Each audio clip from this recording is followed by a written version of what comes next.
चरणों सतगुरु दयाल को, मुख हृदय हरि नाम। नित पत संगत साधु के, आजीवन मुक्त सुख राम।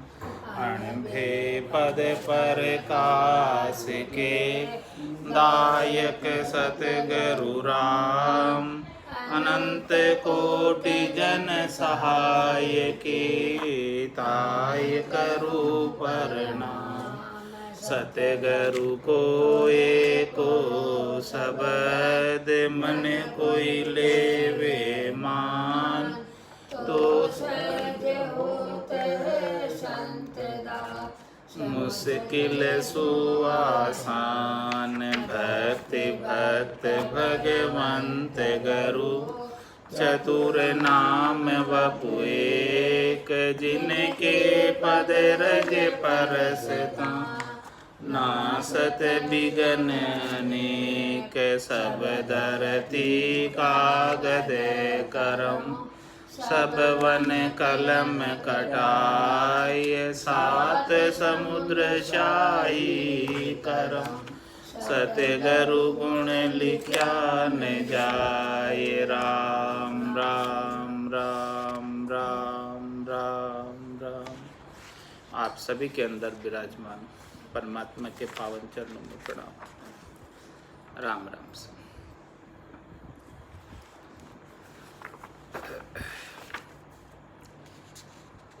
कुंडलिया के अंदर दया का अंग चल रहा था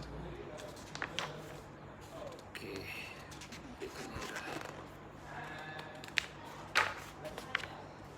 चिंतामणि, लोभी न, अज्ञानी, कागज दिख नहीं रहा।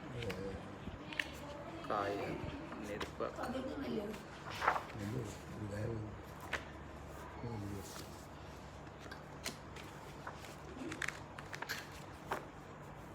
कुंडलिया सुमरण का अंग, पर्चा का अंग, व्यभिचारिणी का अंग, सूरातन का अंग, निरपक का अंग।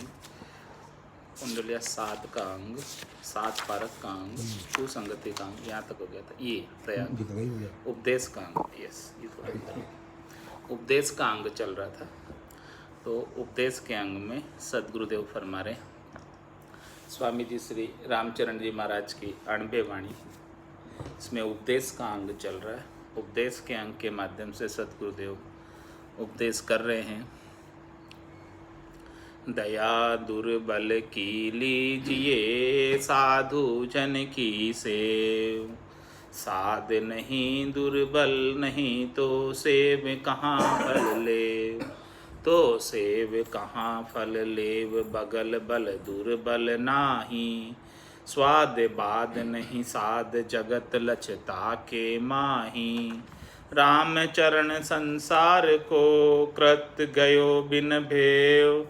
दया दुर्बल की लीजिए, साधु जन की सेव। कलु काल विधि नासती, जगत करे बेकरम। तामाही आसती सुखद, सद्य फल राम धरम। सद्य फल राम धर्म भरम, तज रसन उचारे। मेटे काम कलेश, पाप के पुंज प्रजारे। राम चरण रच पचे रहे, तो जीव पलट होए ब्रह्म। कलु काल विधि नासती, जगत करे बेकरम। महाराज समय इस कलयुग के अंदर क्या करना है क्या नहीं करना है, लोगों को समझ नहीं होने की वजह से बेकर्म कर देते। जो कर्म नहीं करने चाहिए ऐसे कर्म कर देते। तामाही आसति सुखद, सद्य फल राम धर्म। महाराज हमारे कि करने लायक क्या है इस कलिकाल में, सबसे श्रेष्ठ कार्य क्या है, सबसे श्रेष्ठ करनी क्या है, जिसे सद्य सुख प्राप्त हो जाए, जिसे सदा सदा का आनंद प्राप्त हो जाए। उसके लिए कलयुग ही चाहिए। कलयुग के अंदर अल्प आयु, इस अल्प आयु के अंदर थोड़े से प्रयासों से परमात्मा पद मिल जाता है। सतयुग त्रेता द्वापर में तो बहुत लंबी आयु होती थी और कई अथक प्रयास करने पड़ते थे, लेकिन कलयुग के अंदर तो केवल एक नाम के आश्रय से, नाम के सहारे से, कलयुग केवल नाम आधारा, सुमिर सुमिर उतरे भव पारा। तो महाराज फरमाने कि यहाँ पर कलयुग के अंदर अल्प आयु में थोड़े से प्रयासों से परमात्मा प्राप्त हो जाता है। ज़्यादा भी कोई प्रयास करने की आवश्यकता नहीं रहती है, कोई सामग्री नहीं चाहिए, कोई कठोर तपस्या नहीं करनी है, कोई व्रत नहीं करना, कोई उपवास नहीं करना, कोई तीर्थ नहीं करना है, कोई दान पुण्य कुछ भी करने की अपेक्षा नहीं है मोक्ष प्राप्ति के लिए।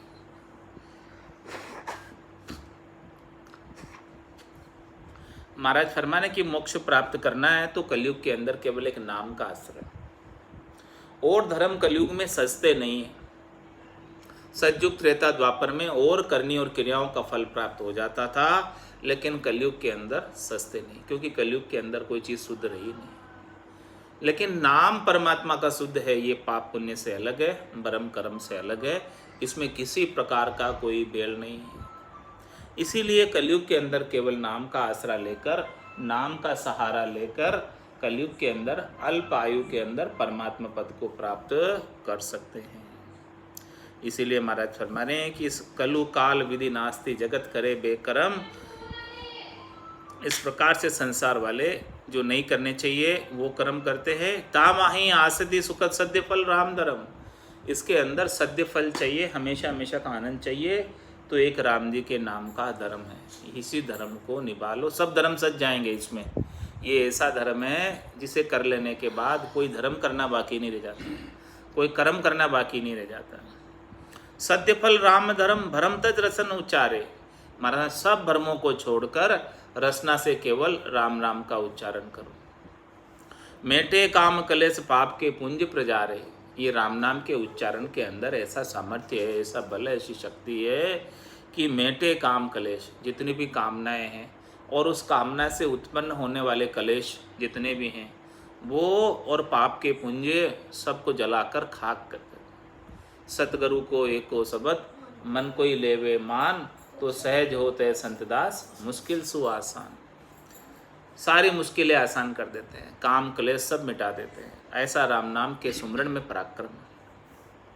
रामचंद्र रचपच रहे तो जीव पलट होए ब्रह्म, महाराज में जो इस राम नाम के अंदर रचपच जाए तो वो जीव नहीं रहकर शिव हो जाता है, वो आत्मा परमात्मा रूप ही हो जाती है, राम रूप ही हो जाती है। कलु काल विधि नासती जगत करे बेकरम, काम में केफ जिह्वा चटन चोरी जुआ खिलार, इसे कुलक्षण ना तजे भरे दाम तन मार, भरे दाम तन मार ख्वार दिन रेण सदाई, तो राम भजन सतसंग सुलच क्यों छांडो भाई, राम चरण गाड़ा गहो उनका देख करार, काम केप जिब्या चटन चोरी जुआ खिलार। महाराज माने कि काम केफ जुआ चटन, काम कैसा जागृत होता है, कामना कैसी जागृत होती है, ये जिह्वा कैसी चटोरी है, स्वाद के लिए चोरी कर लेती है, इसके लिए जुआ खेल लेती है, सब कर लेती है कामना की पूर्ति के लिए और स्वादों की पूर्ति के लिए, इतना कुछ कर लेती है जो नहीं करने चाहिए। चोरी नहीं करनी चाहिए, वो भी कामना की पूर्ति के लिए चोरी कर लेते हैं, स्वादों के लिए चोरी कर लेते हैं, और इन कामना की पूर्ति के लिए स्वादों के लिए लोग जुआ खेल लेते हैं। इसे कुलक्षण ना तजे भरे दाम तन मार, वो इतने दृढ़ होते हैं कामी, कामना के अंदर और स्वादों के अंदर इतने लोलुप होते कि ऐसे कुलक्षणों को नहीं छोड़ते, और भरे दाम तन मार, तन के ऊपर मार भी सहन करते हैं और दाम भी भरते हैं उसके लिए, किसके लिए, स्वादों के लिए और कामना की पूर्ति के लिए, और फिर भी नहीं छोड़ते।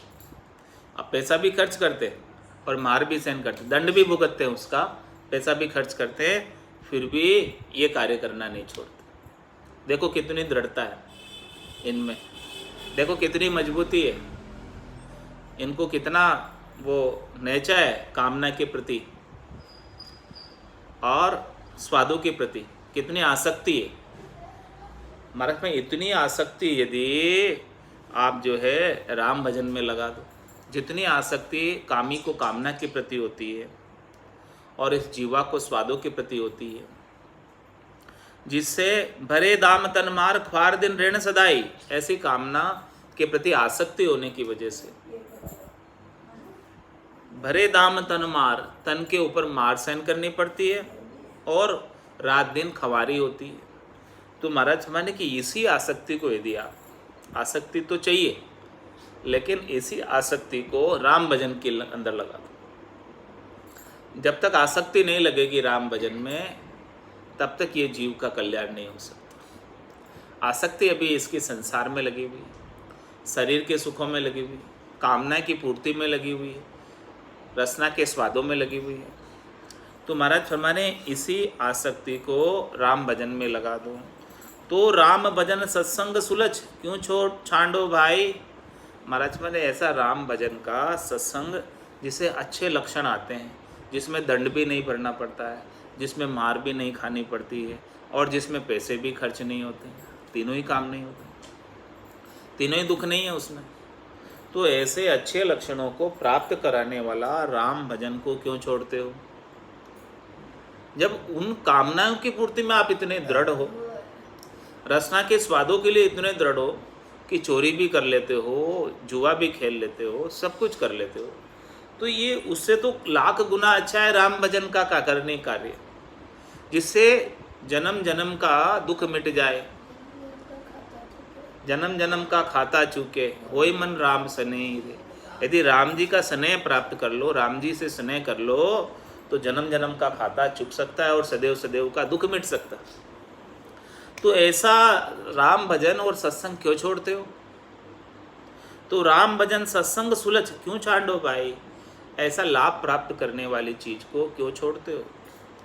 राम चरण गाढ़ा गहो उनका देख करार, माने उनका करार देखो आप, किनका, कामी पुरुषों का और रसना का, स्वादों का।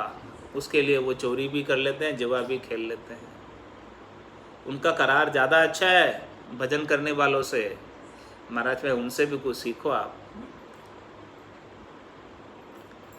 रामचरण गाढ़ा गौ उनका देख करार, उनका करार देखो, वो क्या क्या नहीं कर लेते। तो आप में भी ऐसी लगन लगनी चाहिए, जैसे कामी को कामना के लिए लगती है, वैसे ही लगन राम जी की प्राप्ति के लिए लगनी चाहिए। रामचरण गाढ़ा गौ उनका देख करार, उनके करार को देखकर आप में भी करार आना चाहिए राम जी की भक्ति करने में और परम पद की प्राप्ति के लिए। काम के जिव्या चटन चोरी जुआ खिलार, वेद भ्यास विप्रा कयो अरे छत्री को खाग।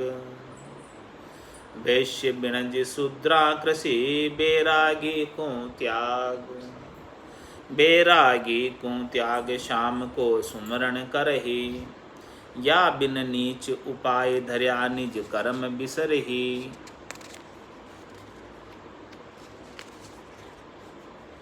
चार वर्ण भगवान से भेजस उत्तम भाग, वेद व्यास विप्रा कयो अरि छत्रु को खाग।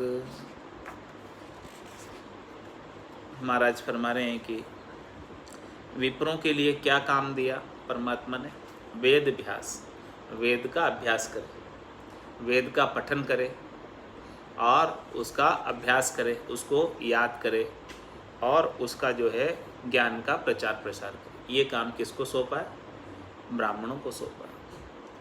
और अरु क्षत्रिय को खाग, क्षत्रिय को क्या काम सौंपा है, रक्षा करने का। उस जिस क्षत्रिय को उस क्षेत्र के अंदर रक्षा का उत्तरदायित्व क्षत्रिय के पास हो। तलवार उनके हाथ में दी, खड़ग उनके हाथ में दी है कि आप खड़ग लेकर रक्षा का उत्तरदायित्व निभाओ। ये कार्य क्षत्रियों को सौंपा है। सबको अपना अपना अलग अलग कार्य सौंपा है। ब्राह्मणों को, विप्रों को वेदों का अभ्यास करने का कार्य सौंपा है, क्षत्रियों को रक्षा करने का कार्य सौंपा है और वैश्य बिणज, वैश्यों को व्यापार करने का कार्य सौंपा है। वस्तु विनिमय, मुद्रा विनिमय, सब प्रकार के विनिमय का कार्य वैश्यों के लिए फिक्स किया है भगवान ने। वेदों में। वैश्य विणज और शूद्रा कृषि, शूद्रों को कृषि का ओहदा दिया है, कृषि करने का कार्य सौंपा है। शूद्रों के लिए कृषि करना शोभा प्राप्त करता है, वैश्यों के लिए व्यापार करना शोभा प्राप्त करते हैं, और क्षत्रियों के लिए रक्षा का जो ओहदा है, हथियार चलाना सीखना और धारण करना उनको शोभा प्राप्त कराता है। और ब्राह्मणों के लिए वेद का अभ्यास करे तो उनकी शोभा होती है। वेद अभ्यास विप्रा कयो अरु क्षत्रि को खाग, वैश्य विणज शूद्रा कृषि और बैरागी को त्याग। और चारों वर्णों से अलग ब्राह्मण, क्षत्रिय, वैश्य और शूद्र, इनका तो अपना अपना कार्य है, लेकिन महाराज फरमाने की जो बैरागी हो जाता है इन चारों वर्णों में से निकल कर कोई भी, उसके लिए त्याग ही शोभा देता है। उसके लिए उसको कोई आरंभ नहीं करना चाहिए, उसको कोई आरंभ शोभा नहीं देता, उसको कोई करनी शोभा नहीं देती है, उसको कोई क्रिया शोभा नहीं देती है, कोई धंधा उसे शोभा नहीं देता है। उसको तो बस सब चीज़ का त्याग करके केवल एक राम भजन का उपाय करना चाहिए। बैरागी को त्याग शाम को सुमरण कर ही, उसका इतना ही काम है कि भिक्षा पाकर भोजन कर लो और बाकी समय भजन करो। कोई आरंभ नहीं, कोई उपक्रम नहीं, कोई धंधा नहीं, कोई काम नहीं बैरागी के लिए, बस बैरागी के लिए भजन का काम है। बैरागी को त्याग शाम को सुमरण कर ही, या बिन नीच उपाय धर्या निज कर्म बिसर ही।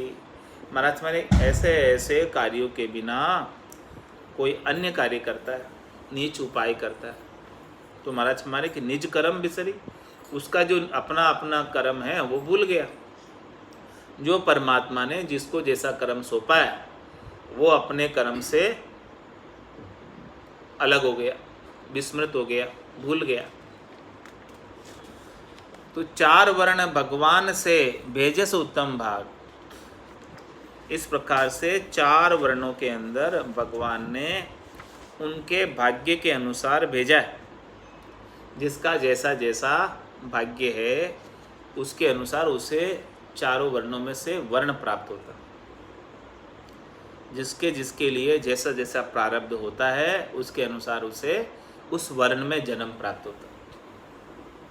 चार वर्ण भगवान से भेजस उत्तम भाग, वेद अभ्यास विप्रा कयो अरु क्षत्रि को खाग। नरप परीक्षित सु कही सुख जी कथा निर्वाण, कलयुग के आगम चहन भाके वचन प्रमाण। भाके वचन प्रमाण सोई अब परगट भ्यासे, कही भई सो आई जगत भगता की आसे। राम भजन बिन ना चले और धर्म को पाण, नरप परीक्षित सो कही सुख जी कथा निर्वाण। महाराज फरमाने की राजा परीक्षित को सुखदेव मुनि ने निर्वाण की कथा सुनाई थी, मोक्ष प्राप्ति की कथा सुनाई थी। कलयुग के आगम चहन भाके वचन प्रमाण, कलयुग के आने के चहन वचनों के अंदर बताए हैं कि भाई कलयुग आ गया, ऐसे वचन आगम, ऐसे चहन आगम के अंदर बताए हैं। भाके वचन प्रमाण सोई प्रगट व्यास, जैसे जैसे वचन कहते कि ऐसा ऐसा होगा तब कलयुग आएगा, ये सब आगम में निगम में उनके चहन दर्शाए गए हैं। ऐसे चहन अभी प्रकट हो रहे हैं। भाके वचन प्रमाण सोई प्रकट व्यास, अब वो सारे ही चहन जैसे जैसे बताए थे आगम के अंदर निगम के अंदर, वो सब प्रत्यक्ष रूप से हमें अनुभव में आ रहे हैं कि ये तो पक्का ही कलयुग आ गया। कही भई सो आए जगत भक्ता की आसे, कही भई सो आए जगत भक्ता की आसे। महाराज फरमाने की जो कहने वाले हैं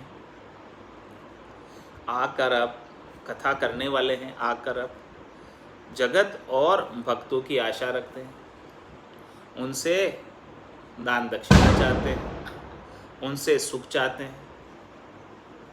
जैसा वो कहते हैं वैसा करते हैं, कैसा कैसा सुनाते हैं, जैसा जैसा जगत वाले जिससे रीझते हैं, खुशी होते हैं। महाराज शर्मा ने ये घोर कलयुग आ गई, ऐसी बात कही थी कि कलयुग के लक्षण ऐसे है जिसमें साध साध नहीं रह जाएगा, वो जगत बरोबर हो जाएगा। तो वैसा ही हो गया अभी।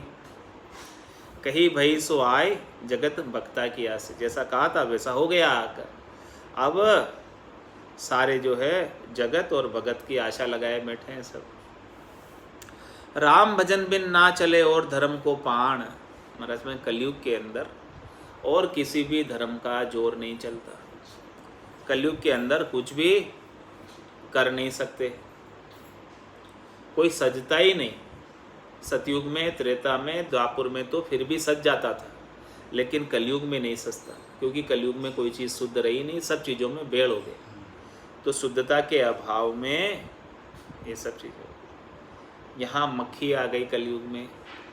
मक्खी ने गंदगी पे बैठकर पूजा की सामग्री पे बैठ जाती, तो वो पूजा की सामग्री भी शुद्ध नहीं रह जाती। पहले सतयुग त्रेता द्वापर तक मक्खी नहीं थी, अब कलयुग के अंदर मक्खी उत्पन्न हो गई। तो महाराज शर्मा ने यहाँ और चीज़ें नहीं सस्ती है, न जत सकता जतिपना सस्ता है, न तपस्या सस्ती है, न कठोर इंद्रियों का दमन सस्ता है।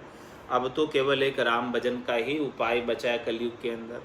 राम भजन बिन ना चले और धर्म को पाण। कोई भी धर्म का जोर कलयुग के अंदर नहीं लगता है, नहीं चलता है।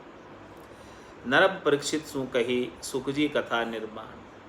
राजा परीक्षित को सुखदेव मुनि ने जो निर्वाण की कथा बताई थी, उसमें भी राम भजन का ही उपदेश दिया था। और वो राम भजन अभी कलयुग के अंदर सबसे श्रेष्ठ साधन है, उत्तम साधन है। हाथ काम मुख राम, हृदय साची प्रीत, दरिया ग्रस्ती साध की आही उत्तम रीत। जन्माखन मति काडियो मठोरयो संसार, जामे चींगट धर्म को दर से नहीं लगार। दर से नहीं लगार मथो कोई सहसर बारा, यूं न चा बिन सेव देव की करो अपारा। राम चरण हासिल फदल कृत्य बिना करार, जन माखन मथि काडियो मठोरयो संसार। महाराज हमारे की जो भक्ति करने वाले जन है, जो केवली भगवंत है, उन सभी केवली भगवंतों ने, भक्ति करने वाले जनों ने दही को मथ कर मक्खन निकाल लिया। चारों वेद दही समय घृत संत सो वाणी। ये संतों की जो वाणी है वो मक्खन के समान है, घी के समान है। उसमें से सार सार चीजें सब निकाली हुई मत कर। सभी ग्रंथों का सार संतों की अणबे वाणी में आ जाता। जो सभी ग्रंथों की मुख्य चीजें, सार चीजें, वो संतों की अणबे वाणी के अंदर सारी बता दी गई है। तो महाराज हमारे जन माखन मति काढ़ियो, इस प्रकार से केवली भगवंत भक्ति करने वाले जन अपने अणबे की वाणी में अपने लिए मक्खन लाकर प्रस्तुत कर दिया, शुद्ध घी लाकर प्रस्तुत कर दिया। बस अब आपको तो इसका सेवन करना। जन माखन मत काढ़ियो मठोरयो संसार। अब पीछे क्या रहा? छाछ रह गई। अब छाछ रह गई, वो संसार वाले सब पियो आराम से, बांटो सब घरों में। जामे चिंगट धर्म को दर से नहीं लगार। महाराज हमारे उनके अंदर धर्म का चिंगट बिल्कुल भी नहीं। उसमें से जो चिंगट था, जिसमें जो धर्म की चीज़ थी, आत्म धर्म की चीज़ थी, वो तो संतों ने, सदगुरु ने, केवली भगवंतों ने उसमें से मत कर अलग कर ली, निकाल ली। अब जो संसार वाले हद का व्यवहार करते हैं वो सब छाछ के समान है। ऊपर का व्यवहार करते हैं वो सब छाछ के समान है। धर्म के नाम पर जो दिखावा करते हैं वो सब छाछ के समान है। तो जाम में चिंगट धर्म को दर से नहीं लिगार। थोड़ा बहुत भी उसमें चिंगट नहीं दरसता, धर्म का थोड़ा बहुत भी इसमें प्रवेश नहीं है, आत्म कल्याण होने वाला नहीं है ऊपर के हद के व्यवहारों से। दर से नहीं लगार मथो कोई सहसर बारा। अब वो छाछ बची है। अब उस छाछ को आप 1000 बार मथो अब, लेकिन उसमें से कुछ भी नहीं निकलने वाला, क्योंकि संतों ने पहले ही निकाल लिया उसमें से। संतों ने काम काम की चीज़ तो ले ली अपने पास, अणबे की वाणी में मक्खन पहले से ही मत कर निकाल लिया। यूं न चा बिन सेव देव की करो अपारा। महाराज माने कि आप संतों की, सदगुरु की वाणी में तो नैचा नहीं करते, केवली भगवंतों की वाणी में तो नैचा नहीं करते, संतों के अद्भुत विलक्षण केवल्य के गान पर नैचा नहीं करते हो, राम नाम के सुमरण भजन पर विश्वास नहीं करते हो, दृढ़ता नहीं करते हो। यूं नैचा बिन सेव देव की करो अपारा। फिर आप भले कितनी सेवा करो, पूजा करो, अर्चना करो, कितनी अपार करो, राम चरण हासिल फदर कत्यब बिना करार। महाराज माने कि हासिल कुछ होने वाला नहीं, बिना करार के कत्यब करो भले कितने, करार तो नहीं है, नैचा तो नहीं है, प्रति तो नहीं है, दृढ़ता तो नहीं है, तो फिर कुछ होने वाला नहीं। जन माखन मति काढ़ियो मठोरयो संसार। इस प्रकार से भक्ति करने वाले जनों ने, केवली भगवंतों ने सार सार चीज निकाल ली सब ग्रंथों में से, सब वेदों में से, पुराणों में से। चारों वेद संबंधे भाई, जामे हीरो डार्यो, मर्जीवा बिन परथ न लादे, 55 जन्म गमाए। तो संत सदगुरु देव मर्जीवे बने और उन्होंने हीरा निकाल लिया राम नाम रूपी। संसार स्वप्नवत जान के कीजे ब्रह्म विचार, अवधि अंजुरी नीर जूं जाता लगे न बार, जाता लगे न बार भारत जी भवकू तरिए, दारा वित परिवार जगत सूने न करिए, राम भजे तन सुख तजे राम चरण ये सार, संसार स्वप्नवत जान के कीजे ब्रह्म विचार। महाराज फरमाने कि ये पूरा संसार जो है सपने के समान, और इस संसार की जितनी भी माया है वो सब सपने की माया है। अंजलि नीर ओस का पानी सब सपने की माया। तो संसार स्वप्नवत जान के कीजिए ब्रह्म विचार। इस संसार को सपने के समान समझो, सपने में प्राप्त की हुई माया समझो, सपने में प्राप्त किए हुए सुख समझो। संसार के सुख इसके समान है। संसार स्वप्नवत जान के कीजिए ब्रह्म विचार। इसीलिए सच्चा क्या है? ब्रह्म का विचार सच्चा है। उमा कहत में अनुभव अपना, सतरे भजन जगत सब सपना। वही बात महाराज कह रहे हैं कि संसार स्वप्नवत जान के कीजिए ब्रह्म विचार। केवल एक राम जी के नाम का विचार करो, वही सत्य है। अवधि अंजलि नीर जूं जाता लगे न बार। समय को बीतते देर नहीं लगेगी। इस प्रकार से अंजलि के अंदर आप नीर लो और वो बूंद बूंद करके निकल जाता है, कुछ भी हाथ में नहीं रहता। इसी प्रकार से समय बीता जा रहा है, अवधि बीती जा रही है, आयु बीती जा रही है, समय सब निकला जा रहा है। कब अपना कल्याण का कार्य करोगे? आत्म कल्याण कब करोगे? अवधि अंजलि नीर झूं जाता लगे न बार। देखो कितने बरस बीत गए, कुछ पता चला क्या? समय कितना जल्दी निकल गया, कुछ मालूम नहीं पड़ा। जाता लगे न बार भारत जी भव को तिरिए। इसलिए महाराज फरमा रहे हैं अभी आप जो है समझ जाओ, अपने माथे पर जो भार रखा हुआ है उस भार को उतार दो। उतार कर, भार को उतारोगे तभी तिर पाओगे भव सागर से। जब तक भार हाथ में रखोगे तब तक तैर नहीं पाओगे, क्योंकि वजन लेकर भला कोई कैसे तैर सकता। तो संसार का जितना भी भार है उस सब भार को उतार दो। जितना भी लोड लिया हुआ है, जितने भी आरंभ किए हुए हैं, जितना भी सब कुछ संसार के लिए कर रहे हो, वो सब छोड़कर एकमात्र भजन में लग जाओ, क्योंकि ये समय बीतते देर नहीं लगेगी।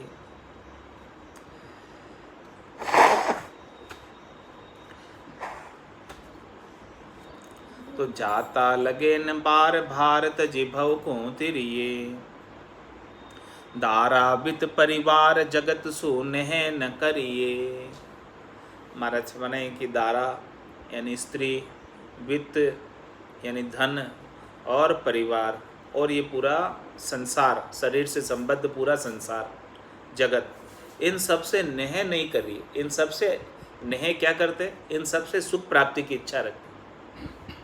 इन सब से सुख प्राप्ति की इच्छा होने की वजह से इनसे मोह बांध लेते हैं, नेह बांध लेते हैं, हेत बांध लेते हैं, और हेत बांध कर इन्हीं से ही सुख प्राप्ति का उपाय करते रहते हैं।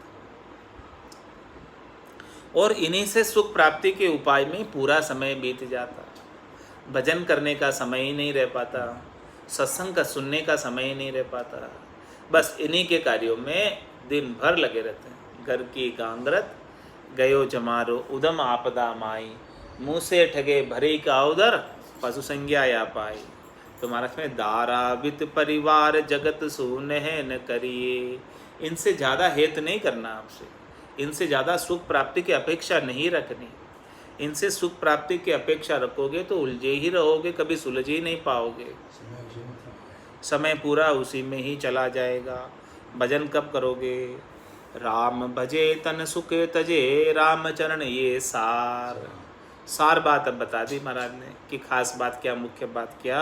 राम भजे तन सुख तजे, इनसे सुख प्राप्ति की इच्छा को छोड़ो तो मोह छूटेगा, तो बंधन छूटेगा। इसके बिना बंधन छूटने वाला नहीं। आपको जो कर्तव्य कर्म करना है वो कर लो, लेकिन बदले में सुख प्राप्ति की इच्छा छोड़कर भजन में लग जाओ। राम भजे तन सुख तजे, राम चरण ये सार की बात तो यही है कि संसार स्वप्नवत जान के कीजे ब्रह्म विचार। घाणी घालर पे लिए माही अग्नि लगा जलाए, राम चरण एति टले जे जोगी हुई जाए। जे जोगी हुई जाए जन्म अरु मरना छूटे, जम की पड़े न झाड़ माल चतुरासी टूटे। जोगी बिन भोगी काल मुख तिल जैसे फल पाए, घाणी घालर पे लिए माही अग्नि जलाए।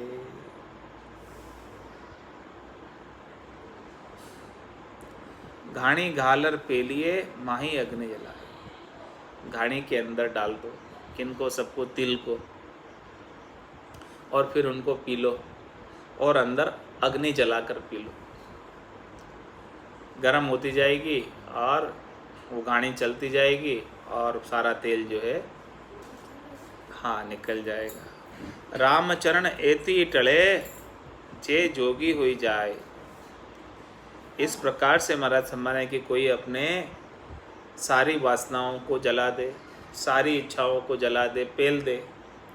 आशा, तृष्णा, मनोरथ, मनोकामना, संकल्प, विकल्प, ये सब चीज़ें इस गाड़ी के अंदर अग्नि जलाकर पूर्णतया पेल दे। रामचरण एति टले, ये सब चीज़ें टलेगी। आशा, तृष्णा, मनोरथ, मनोकामना, संकल्प, विकल्प, शरीर संसार से सुख प्राप्ति की इच्छा, ये सब चीज़ें टलेगी। जे जोगी हो जाए, वही जोगी होगा जो इन सब चीज़ों को पेल देगा। गाड़ी में जिस प्रकार से तिल को पेला जाता है, इसी प्रकार से इन सब चीज़ों को कोई पेल दे, यानी बिल्कुल भी नहीं रखे और फिर अंदर ही आग लगा दे, उसका तेल भी बाहर नहीं निकल पाए, अंदर ही अंदर सब जल जाए पेल कर। जे जोगी हुई जाए जन्म और मरना छूटे। इस प्रकार से सारी वासनाएं जल जाए, तब जाके महाराज फरमा रहे हैं कि वो जोगी हुआ, उसका जोग परमात्मा से हुआ, उसका मिलन परमात्मा से हुआ और उसका जन्मना और मरना छूटा। जम की पड़े न झाड़ माल चतुरासी टूटे। अब वो जम की जाड़ में नहीं फंसेगा और वो 84 की माल भी उसकी टूट जाएगी।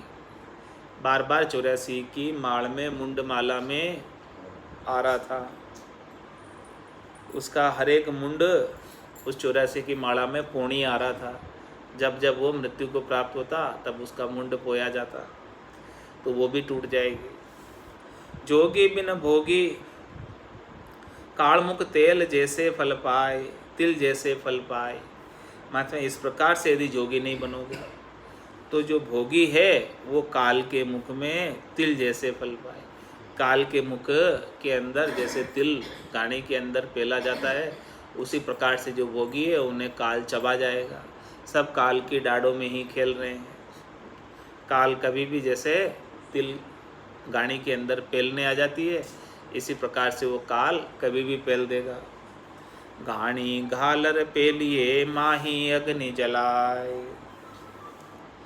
अंजन मंजन आरसी नारी सार की चोट, दावो दगधन गाठड़ी रसग्रेही की ओट, रसग्रेही की ओट मोट मन मोटपन मन चतुराई, फेर सार तुक ताक केप कुल मान बढ़ाई, ज्ञान पाए वैराग ल्यो तो त्यागो इतना खोट, अंजन मंजन आरसी नारी सारे की चोट। महाराज माने कि ज्ञान पाए वैराग ल्यो तो त्यागो इतना खोट। ये सब चीज़ें खोट है साधक के लिए, साधना करने वाले, भक्ति करने वाले जन के लिए। क्या क्या चीज़ें महाराज ने खोट बताई है? अंजन मंजन आरसी नारी सार की चोट, ये सब चीज़ें खोट है।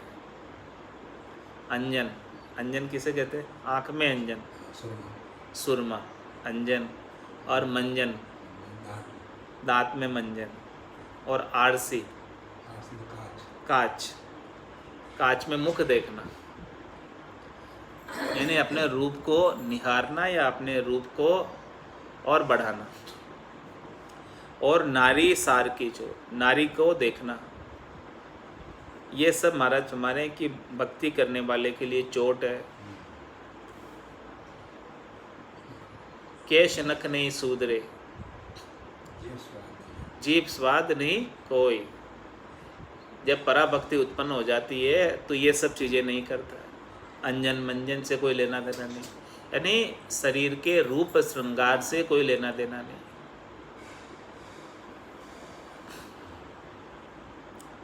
कांच भी नहीं देखता है, उसे रूप श्रृंगार से कोई लेना देना है नहीं। तो अंजन मंजन आरसी नारी सारे की चोट, दावो दगदन गाठड़ी रसग्रेही की ओट। महाराज समझने की दावा करता है किसी के ऊपर अपने अधिकारों के लिए, और दगदन रहता है गाठड़ी, रसग्रेही की ओट, उसको रस ग्रहण करना है। ऐसा उसे शब्द रूप रस गंध स्पर्श का रस चाहिए, विषयों का सुख चाहिए, उसकी ओट लेकर अधिकारों के लिए दावा करता है। और ऐसे सारे विषयों की गाठड़ी बना लेता है कि सारे उसे सुख चाहिए। रसग्रही की ओट मोट मन मोटपण मन चतुराई, इस प्रकार से रसग्रही की ओट रहती है, रस लेने की, विषयों के रस लेने की ओट रखता है। और मोटपण, मोटापन रखता है अपने अंदर, अहंकारी रहता है, गर्व गुमान करता है कि भाई सब कुछ जानता हूँ, सो मैं ही जानता हूँ, बाकी तो और कोई कुछ नहीं जानते हैं। मोटपण मन चतुराई, और मन के अंदर बहुत चतुराई रखता है, होशियार होता है वो, अपने आप में डेढ़ होशियार होता है। फेर सार तुक ताक केप कुल मान बढ़ाए। महाराज हमारे कि वो कैसे न कैसे करके, फेर सार करके, तुक ताक करके, यानी तुकबंदी कर कर, कैसे न कैसे करके कुल में मान बढ़ाई प्राप्त करता है। वही उपाय करता है मान बढ़ाई प्राप्त करने का, कि मुझे सम्मान मिले, मेरी बढ़ाई हो, मैं पूजित हूँ। तो महाराज हमारी ये सब चीज़ें जो है, ज्ञान पाए वैराग लो तो त्यागो इतना को। यदि ज्ञान मिला है और ज्ञान से ज्ञान वैराग उत्पन्न हुआ है घट के भीतर, तो ये सब चीज़ें छूटनी चाहिए।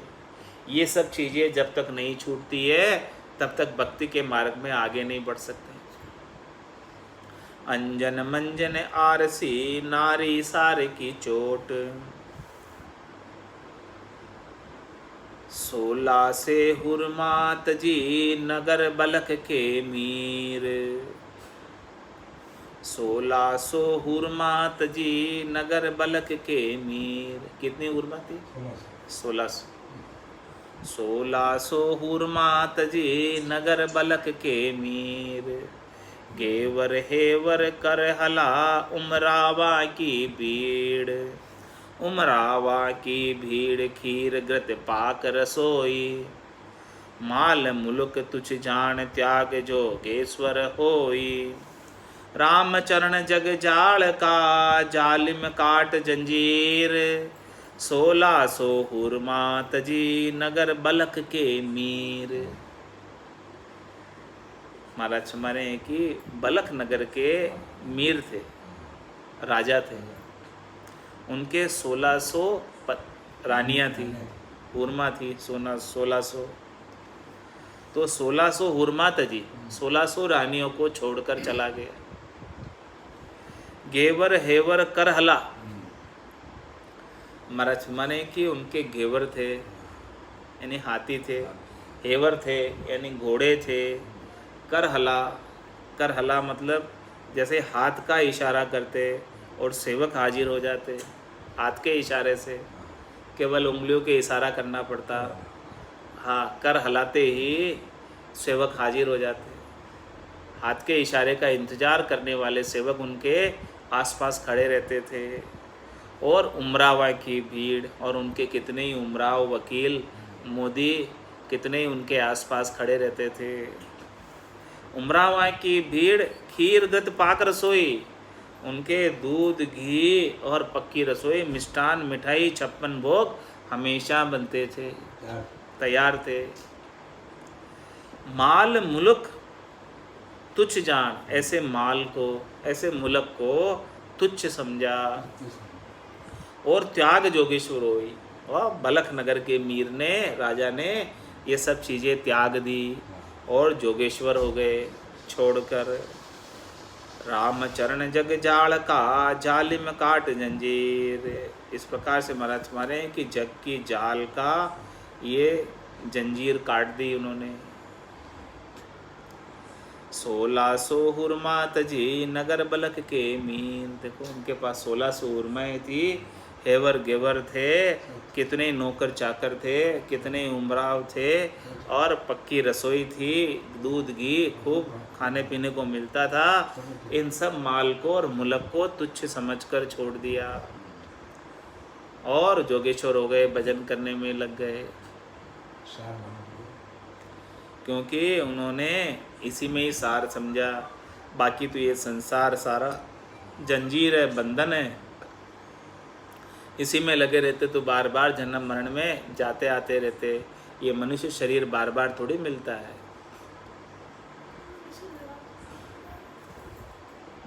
नगर बलख का मीर को मिलिया गोरखनाथ।